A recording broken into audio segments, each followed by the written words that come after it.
Ang municipality ng Tingloy ay isang bayan dito sa Batangas na kung saan ay dinarayo ng maraming mga turista nagmumula pa sa Anilao, bayan ng Mabini.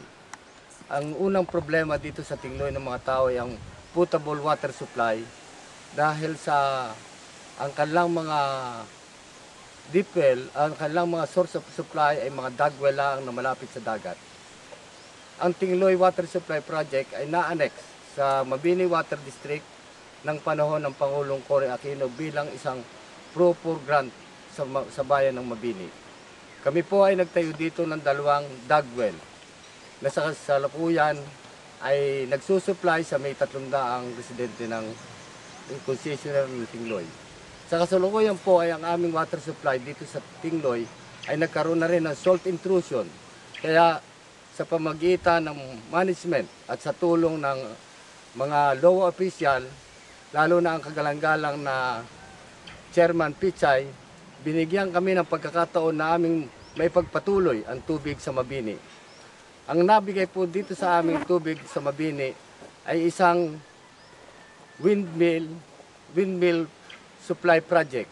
Ito po ay, ang prinsipyo po nito ay parang katulad ng sa jack pump. Ito po ay direct na pamula sa hangin ay nakakakuha agad ng tubig mula sa underground source na deep well. Sa ganito pong prinsipyo, hindi na po kami ngayon gagamit ng dug well, kundi ang aming magiging potable water supply na isusupply dito ay sa pamagitan ng deep well. Dahil po dito, nagkaroon po kami ng masusing pag-aaral at ang aming source ay aming nailayo sa tabi ng dagat na kung saan ay may 1 kilometro ang layo sa dagat. Dito po kami nakatagpo ng magandang tubig na sa kasalukuyan ay balak naming isupply sa mamamayan ng Tingloy at sa mga turistang nagpaparito sa Tingloy, sa Municipality of Tingloy. Ang deep well project pong ito ay pinaandar ng isang windmill na siyang nagbibigay ng power para makakuha ng tubig. Ito po ay itinataas sa elevation na more than 60 feet na kung saan dito ang aming location naririto kami sa tabi ng tangke na more than 75 cubic meter ang volume.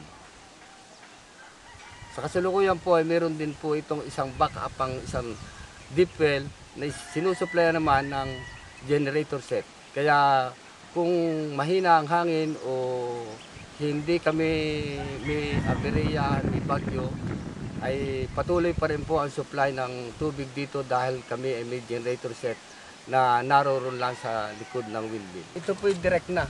Ipinupos po ng... Bali, iniakit na ng direkta. Oo. Okay. Mga ilang araw ho bago napupuno itong tangke? Sa kasalukuyan po, mga isang araw po, pagka maganda ang hangin, ito po ay napupuno ng isang araw. 75 cubic meters. Opo. Which is enough to supply how many households? Ito po ay makakapag-supply ng more or less than 500,000. Marami na rin po. Ano? Pagkatapos po ito, lalabas naman yung tubig mula rito, papunta naman doon sa bayan, ng Tinglao. Sa kasalukuyan po ay balak naming maglagay ng expansion.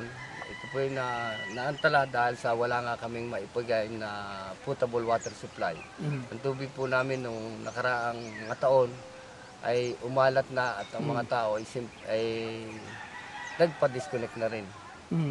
Pero ngayon bumabalik na sila. Kaya ngayon po ay lahat po ay nag-aantay po ng project na ito na maumpisahan na dahil sa mga dug well dito sa Tingloy ay halos naiga na rin po. Dahil sa El Nino. Sa El Nino. At kami nagpapasalamat at nagkaroon ng pag-asa ang mga tao dito sa Tingloy lalo na kami sa Mabini na kami naman hindi naman laging makagalitan sa tulong ng ating kagalang-galang na Chairman Pichay, ay maraming tao ang kanyang lubos na natulungan, lalo na yung mahihirap na ang unang suliranin ay ang tubig at ang pagkain. Sa pagkakalam niyo ho, dito lang ho merong windmill power project na ginawa ang luwa. Sa kasalukuyan po, dahil naipagtanong na rin po namin, ito po ang kauna-unahang pilot project na direct na windmill to source.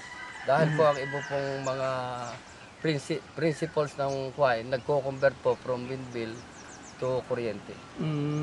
Bayo sa inyo direct. Ito po ang, kumbaga sa Kuwait, ito po isa sa mga pilot project ng kasalukuyang administrasyon ng luwa. Luwa. Pero nabanggit niyo may tatlo pang windmill project sa ibang lugar. Yun po ay balita lang namin, pero ang alam namin ay kung itong bayan ng Mabini bilang isang pilot project ay magiging maganda, magiging successful. Baka lahat ng mga isla dito sa ating bayan, lalo na yung hindi naabot ng kuryente, ay mapalagyan din ng tubig ng ating kasalukuyang pamahalaan.